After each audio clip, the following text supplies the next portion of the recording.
before Abraham left for the land of Canaan. He actually passed away much later.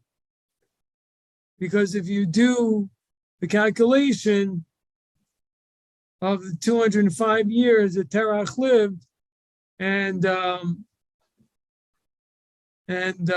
you figure out when Abraham was born, he didn't pass away till much later.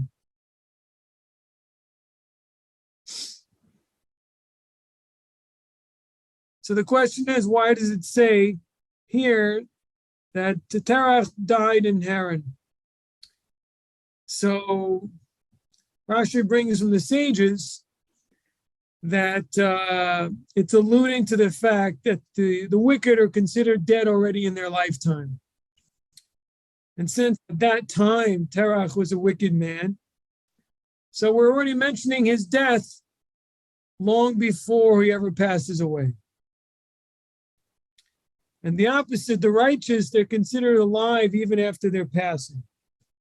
So I had this idea based on this statement of the sages that based on all this, there's an allusion from this last verse here, which is in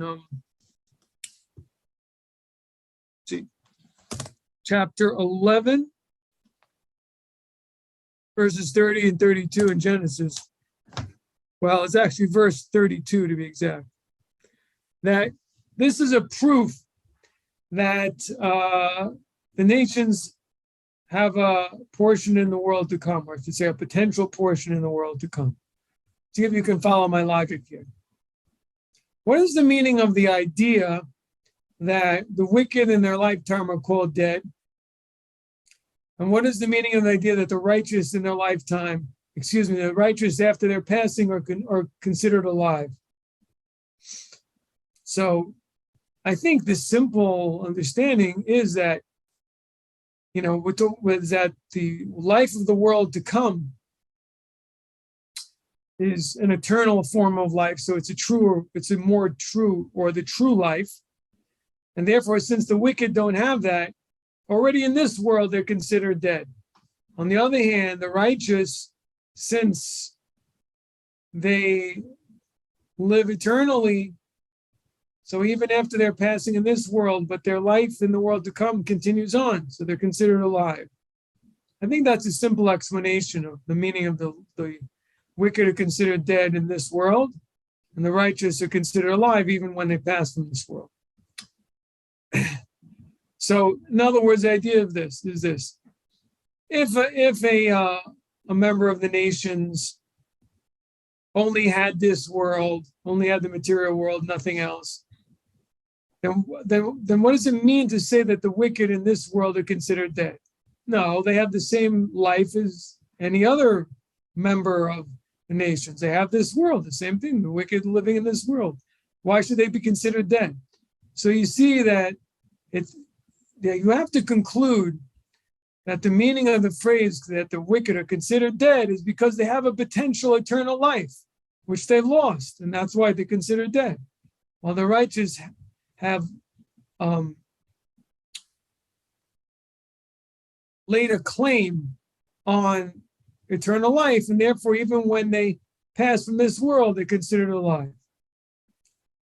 So that's my first innovative thought I wanted to share with you tonight to spice it up before we get back to our regular studies. That's number one. I don't know. I hope that any questions about that? I guess you review the videotape if you have any questions. But just once again, the idea is that from the verse that says that Terach passed away in Haran now, early on, at the age when Abraham was around 75, when he actually passed away much later, is to teach that the wicked in their lifetime are considered dead.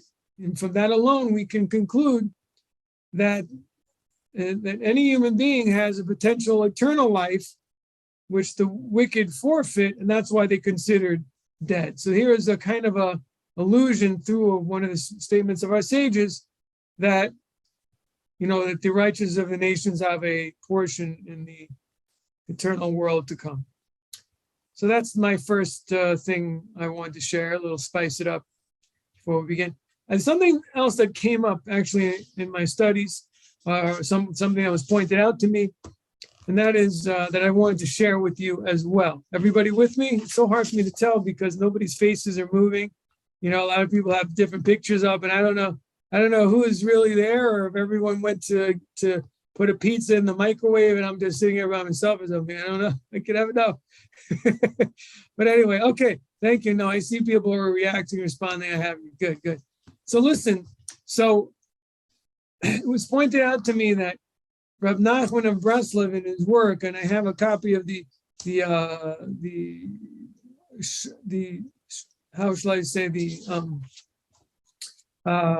condensed version of the summaries of Maran, which is of Rabbi Nachman of Breslov, and he says there, how would I describe it? It goes according to the dates, but in the 17th, of this month of Cheshvan, he says the following thing. It's very esoteric. I'm not saying you're going to understand all of it, but he makes a reference to how converts are made, how mystically converts come about. And I think you may find this very fascinating. I wanted to share it with you.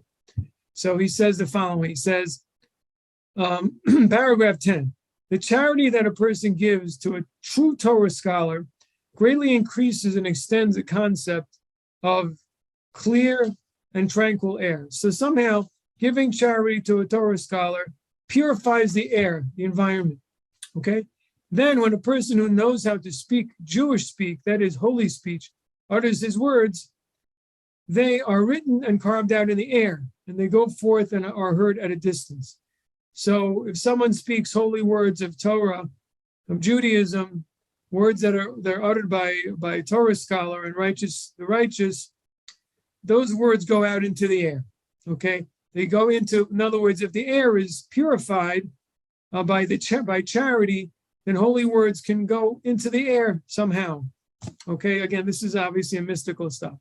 Then he says, then these words are written in the books of the Gentiles, whatever script is used in each country. So these holy words go out into the air, and then they are somehow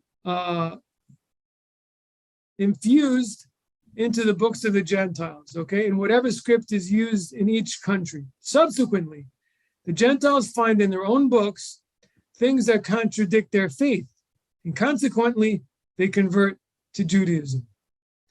Such stories have been told about many proselytes who came to convert in this way, and it is all a result of this phenomenon.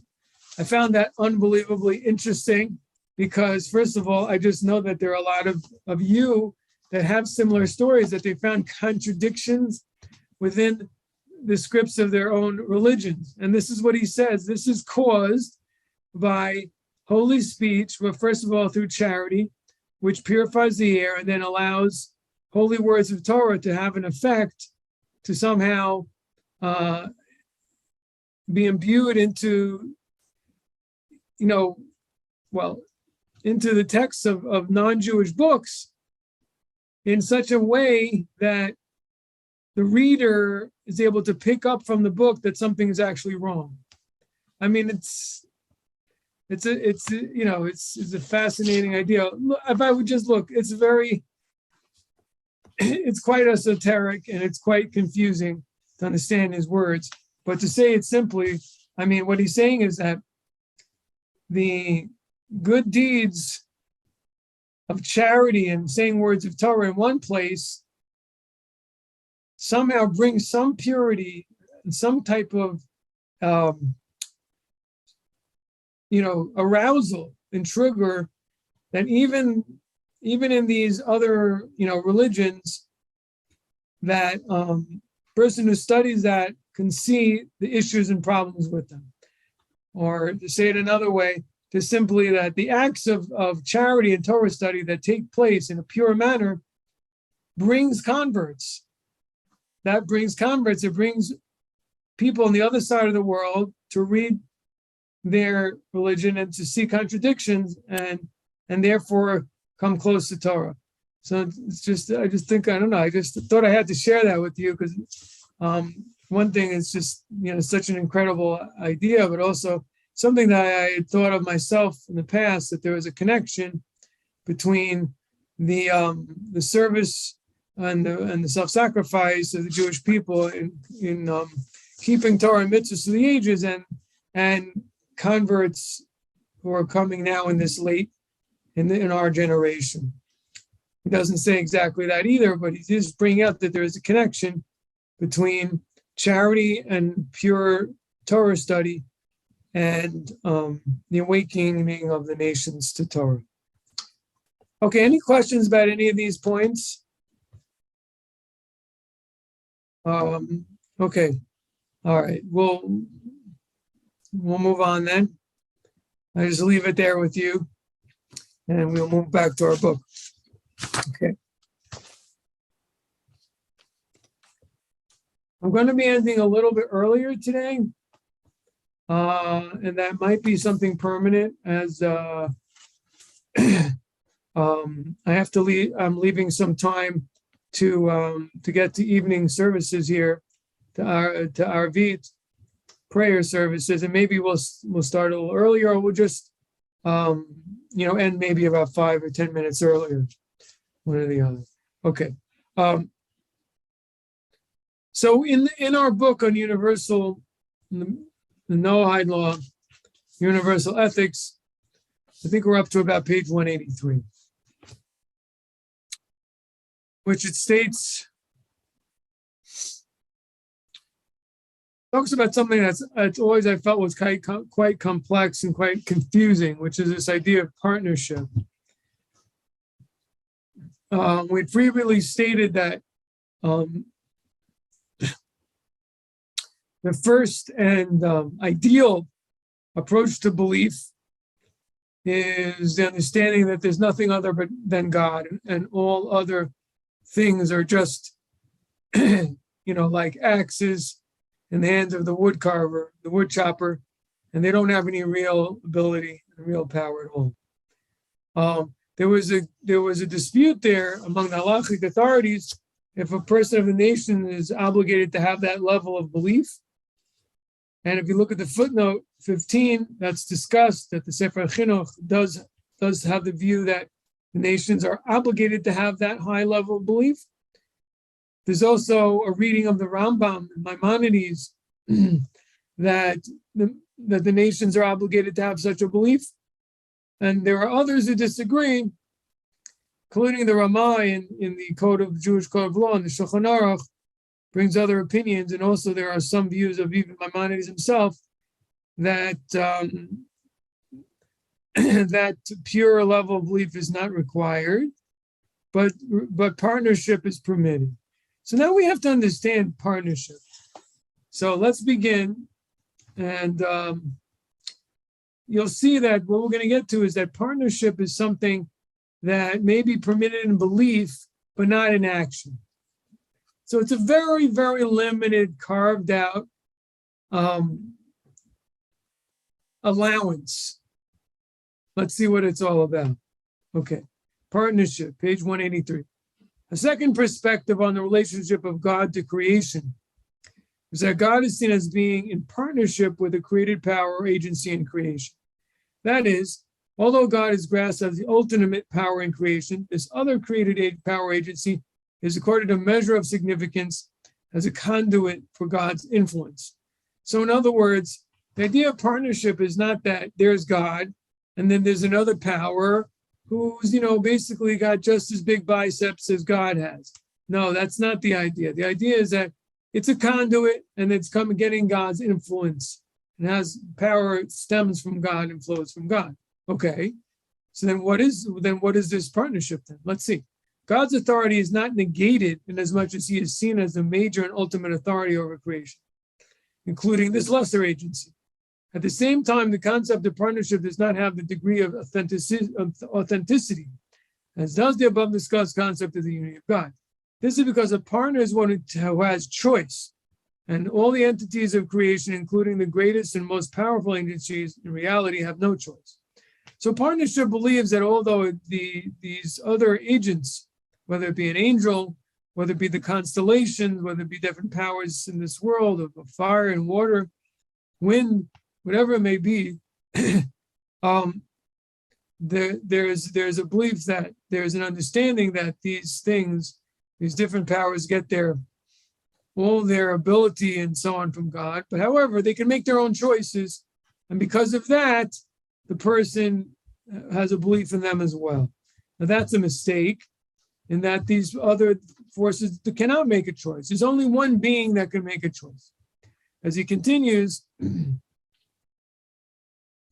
this is because the partner is one who has choice, and all the entities of creation, including the greatest and most powerful agencies, in reality have no choice. Only the human being who, like the rest of creation, is in every moment recreated and sustained by God, has free choice. But that does not empower him or her in any way to compel God to do anything, but rather only to merit to channel divinely granted powers. Okay? So, through his choice, he can channel divinely granted and power, but otherwise, also, he really can't accomplish anything. His ability to make a choice and everything else stems from God. And obviously, even that ability to make a choice is being given by him, by God, at every single moment. However, all the other creatures, angels, animals, the stars, the sun, the moon, they all in reality have no choice. Okay? So therefore, this idea of partnership is actually a mistake. It's incorrect. It's incorrect. Because the person who believes in partnership believes there's a point of separation in which these different powers can make independent choices, and therefore there's a reason to believe in them and request of them certain things because they have the power to choose what to do with the energy they're given. So it's kind of like if you were to believe that money put in a bank account, can then by the bankers be given out to whoever they want, even though it's not their money. So, I mean, that's basically what this person is thinking if he believes in partnership. He believes that different entities are given power from God, and then they can choose what to do with that power. That's actually incorrect. That's exactly what he says here. All right, so paragraph 2 over on page 183. The view of the partnership with God, of major agencies and powers, at least acknowledges God as the ultimate power in creation. So this partnership approach still recognizes God as the ultimate power.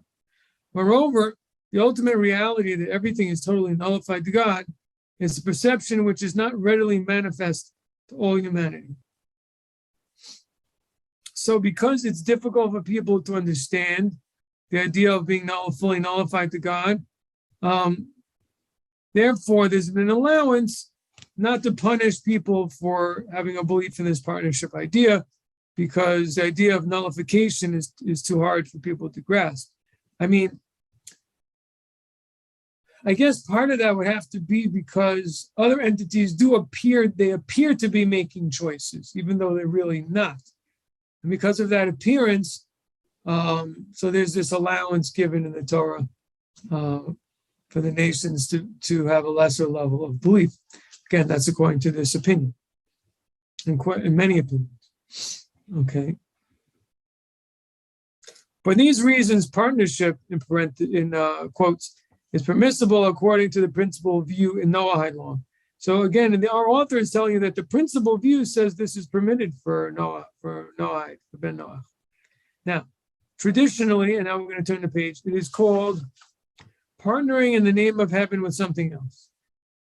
Partnering of the name of heaven with something else. Whilst it is not permitted to worship that power in conjunction with God, for that would in fact be treating it as an independent power.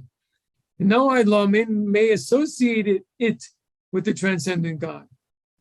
This permission or forbearance of partnering God with something else in thought and speech is the baseline position of Noahide law. You catch that? I don't know if you caught all that, but we're splitting some hairs over here, and we're saying that you're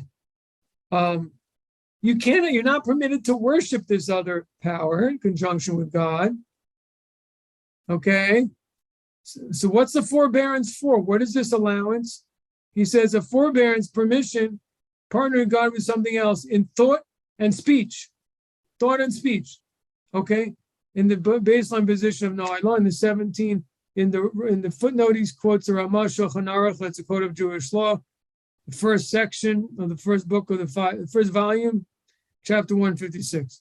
So that's what's brought there. I mean, it's very complex. So we're saying, if in the person's mind and in his speech, person has a belief in this other power, but doesn't worship it, that can be permitted, but worship is not permitted. Okay, the problem I have with this is that there are opinions. I mean, this is just a question I have, which I don't know how to answer, because it's well known that there are authorities who say that Christianity is a form of this partnership. The problem is that we just read that this partnership, in which would be permitted for the nations and not prohibited, is not a permission or license for worship.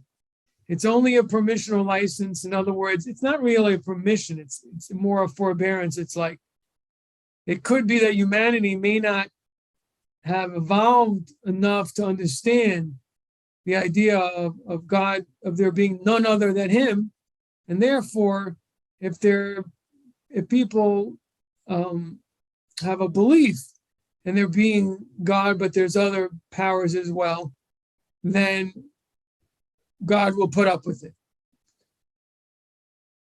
But they can't actually worship that other thing.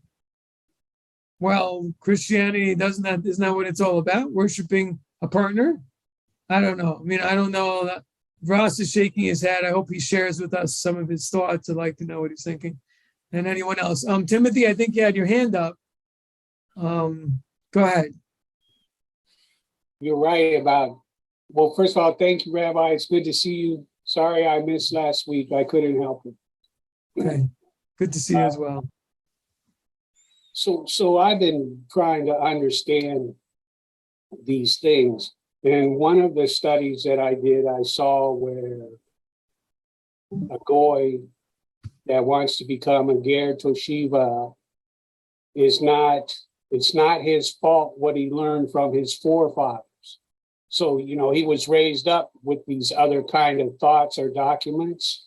But if Right. he wants to be part of Israel and be able to live there in Israel, then that's when he's got in Israel, not here, but if you were in Israel, that's when you got to go in front of 3 people in the bit den, and you got to take on the 7 Noahide laws, and then they're going to check you out to make sure that you're true to your word and what you're saying.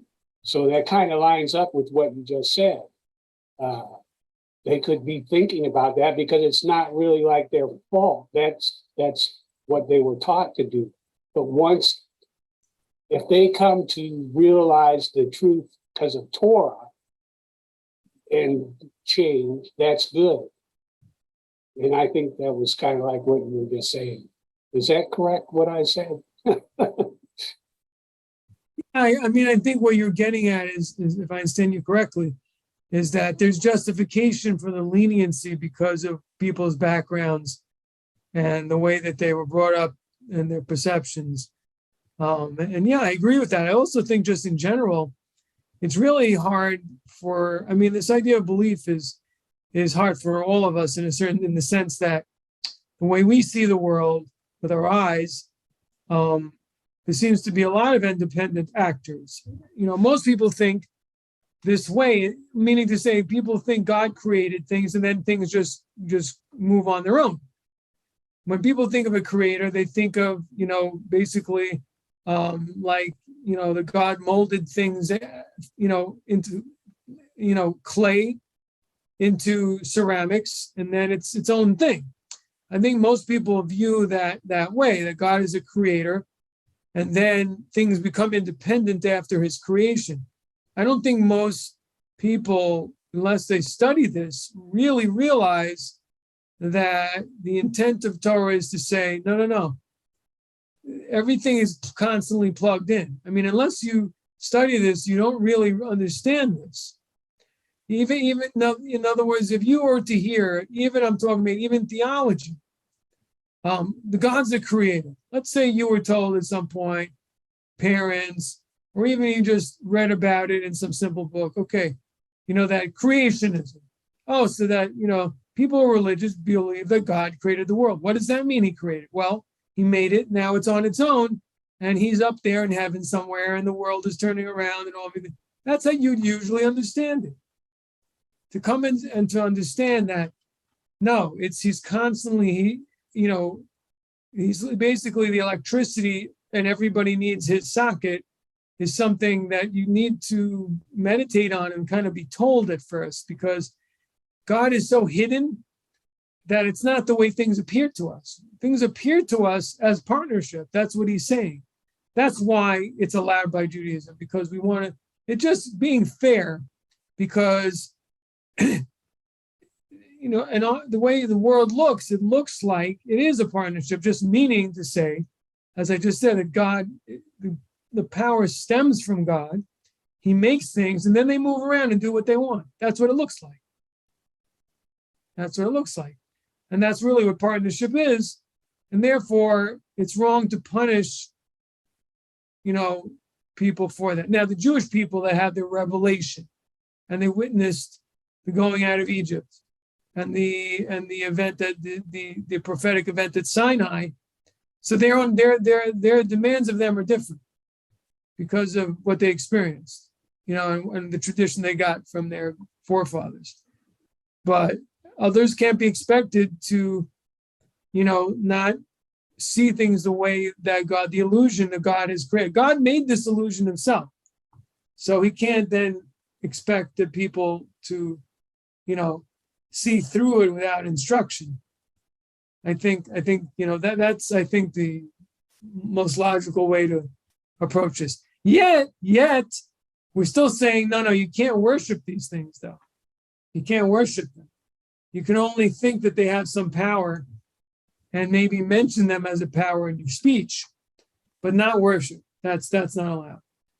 So, and that's really my problem.